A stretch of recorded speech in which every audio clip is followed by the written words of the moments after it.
What if a toddler could see something you absolutely cannot? This chilling story will leave you questioning everything you know about the unseen world. Jeff, a resident of Dayton, Ohio, was driving through a quiet neighborhood with his 3-year-old son, Miles, happily seated in the back. Miles was cheerfully singing to himself, filling the car with innocent joy, completely carefree as toddlers often are on long drives.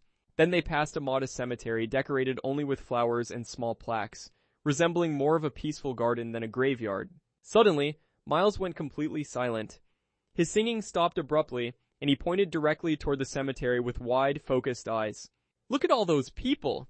Miles exclaimed, his tiny finger pressed firmly against the car window, staring intently at the cemetery grounds. Jeff turned to look, but saw absolutely nothing. No visitors, no workers, not a single living soul anywhere near the cemetery. Confused and unsettled, Jeff asked his son what he was talking about.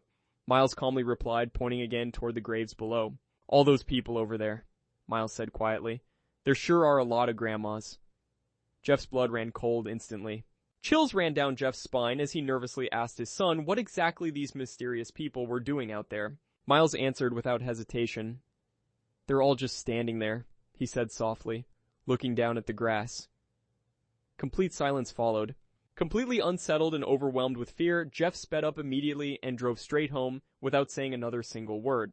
Later that same evening, Miles sat quietly watching television when he suddenly turned to his father with a calm, serious expression.